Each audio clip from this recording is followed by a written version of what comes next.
2 moons, solar eclipse, war in Israel versus yung mga kalaban nilang mga places or mga bansa, di ba?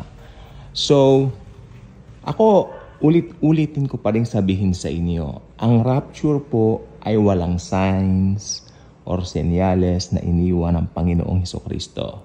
Imminent means mangyayari sa kalendaryo ni Jesus, ni Lord Jesus Christ. Okay?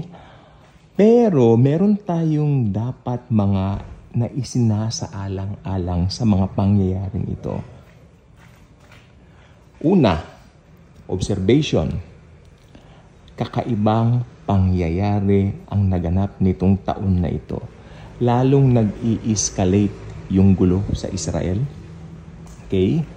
At pati mga kamangha-manghang signs sa heaven. Ito po yung sinasabi ng Bible, signs in heavens. Isa po itong 2 moon solar eclipse. Bakit 2 moon pa? Di ba?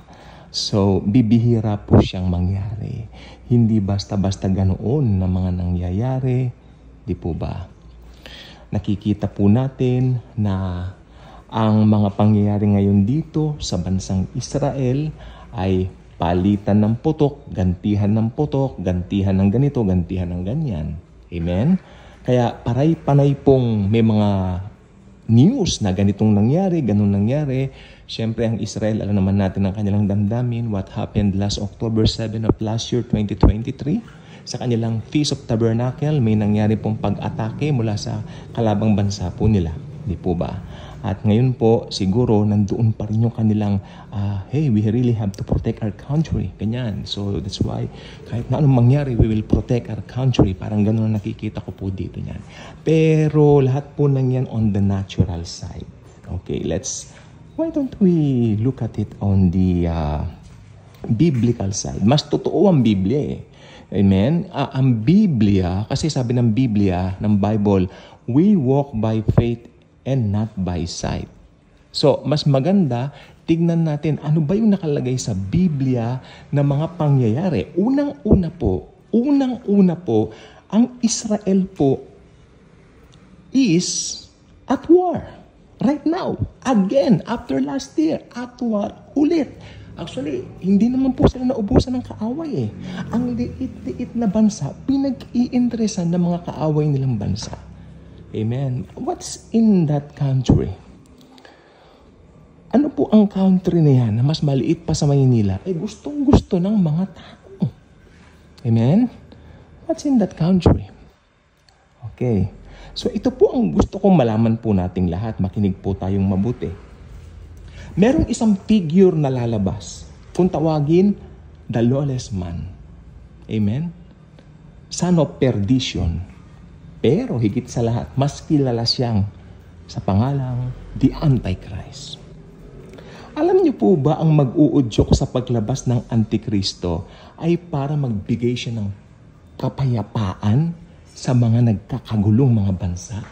Including Israel, or should I say Israel as the main country na ginugulo o nagugulo, kaya lalabas ang public figure na ito na Antichrist. I'm so sorry for the dogs. We cannot control them anymore. Magugulo po sila. So, medyo umiiwas-iwas nga po ko dahil siyempre ayaw natin makagat. Kapag dumating na po yung time na yun na yung Antichrist po ay lumabas na po sa scene, wala na po ang church dito sapagkat naganap na nga po yung tinatawag na rapture.